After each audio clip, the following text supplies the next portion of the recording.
This is Bedtime Stories, Grown-Up Edition, Concrete Jungle, Part 19. When we left off, Regina was in Dallas at Tracy and Deuce's house getting the tea on that little situation with Q and Veronica. And KC was caught red-handed trying to assassinate Veronica at the St. James cabin. After the police wrapped up their investigation at the cabin, Veronica and Donovan cleaned up and packed up and headed back to the city. For Veronica's safety, she's going to be staying at Donovan's. When they pulled up outside of Donovan's house, Donovan opened his garage and let Veronica pull in next to his motorcycle. He parked in the driveway and went to help her carry her bags into the house while saying, "Now, where were we?" Meanwhile, in the interrogation room, Casey ain't saying nothing. He's staying true to the code of the streets and refusing to provide the investigators with any information. He has exercised his rights to remain silent and has requested a lawyer. Not having anyone else he can call and knowing that he cannot call Buns or Charlie directly, he decides to call Leilani. The call goes a little something like this. "Hey baby, it's me. So listen, I need you to tell your friend to tell her man that I'm locked up." Leilani, pretending to be green, says, "Who? You want me to tell Brianna so she can tell Buns? Or you want me to tell Marcia so she can tell Charlie?" "Girl, what the hell wrong with you? Don't do that." Brianna said, "Oh, baby, I'm so sorry. I'll just call both of them. Anything else you need me to do?" KC tells her no and hangs up the phone while shaking his head. Early the next morning, Q, LJ, and Regina meet at Tracy and Deuce's house to discuss the investigation. LJ and Q bring them up to speed about Casey's arrest and his subsequent phone call to the PI, Brianna.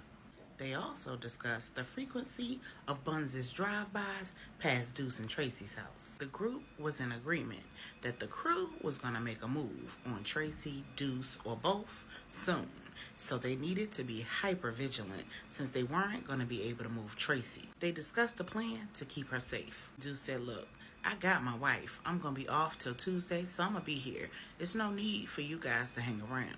Q said, "Look, man, I know you're more than capable of taking care of yourself and protecting your wife, but humor me. Let me just keep one of my guys on the house." Deuce said, "No problem. Anything to keep my baby safe." Once the plan was solidified, LJ, Regina, and Q left, headed to the Salvation Center of Dallas for their 8 a.m. service. After service, LJ and Regina introduced Q to Pastor Corey, and Pastor Corey introduced the group to his armor bearer, Deacon Davis. As they walked around the church grounds, Regina made small talk with Deacon Davis, trying to check his temperature, and Pastor Corey told LJ and Q about the various ministries offered at the Salvation Center of Dallas. He also told LJ how excited he was that Angela would be joining the church soon and heading up the women's ministry there. Since the church staff were trying to get everything turned over in preparation for the 11 a.m. service, Pastor Corey led them to the fellowship hall,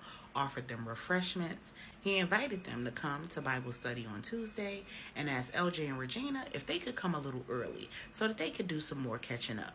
As the group walked towards the fellowship hall, a woman came running out of the fellowship hall and right into them. Regina, LJ, and Q were all in complete shock. Pastor Corey, clearly not reading the room, started making introductions. "Guys, this is Michelle. She heads up our children's ministry. She's in a hurry, though, so you'll have to excuse her because she's got to get down to children's church for the 11 a.m. service and relieve the volunteers who handled 8 a.m. service. Michelle, these are my childhood friends, LJ and Regina, and this is their friend." Before Pastor Corey could finish his sentence, Michelle looked at Q and said, "Long time no see, Q." Q looked at her and responded, "So you're going by your first name now, huh?" Regina said, "You've got to be kidding me." LJ looked at his wife and they both said in unison, 6 degrees of separation. Michelle, completely ignoring everything and everybody, pulled Q to the side and said, "Look, I'm in a hurry, but you and I need to talk ASAP. It's really important. There are some things that you need to know. I understand you moved on. You didn't want to hear from me all these years, but you absolutely need this information." She dug in her purse, pulled out a business card and a pen, jotted her personal number on the back, handed it to Q, and bid everyone a farewell as she rushed off to children's church. Q stood there for a moment, looking at the business card, wiped his face, walked away, walked out of the church and into the parking lot. Regina and LJ followed behind him, leaving Pastor Corey and Deacon Davis in a state of shock and confusion. In the parking lot, Regina asked Q, "What the hell did that slut bucket say to you?" Q said, "She claimed she has some news, some information that I need to hear." LJ said, "Let me find out she want that old thing back." Regina asked, "So what you gonna do, bro?" "I don't see any good reason to be resurrecting the dead. She ain't Lazarus and you ain't Jesus." Q said, "You're right, but I'm going to follow up with her and see what it is that she got to say. Let's go ahead and put this to bed once and for all." Q headed to his car. LJ and Regina looked at each other and just shook their heads while they headed to theirs. Q headed back to his parents' house in Fort Worth, and LJ and Regina headed back to their hotel. The next day, Monday morning, it was business as usual. Q went into work at T-Cole. The next day, Monday morning, it was business as usual. Q went into work at T-Cole. Regina went into the warehouse to check things out, make sure that the upfit was going as planned. Regina and LJ have decided to take advantage of the time that they both have available to meet with Veronica so that they can check out some houses in the Dallas market. They've made a dinner date with Q for later on in the evening, and the couple has agreed that they are going to mind their business again. After they finish looking at houses, LJ drops Regina off at Tracy and Deuce's house, and then he heads back to the hotel to shower and change. Meanwhile, Q is on his way back to Dallas, and something just isn't right.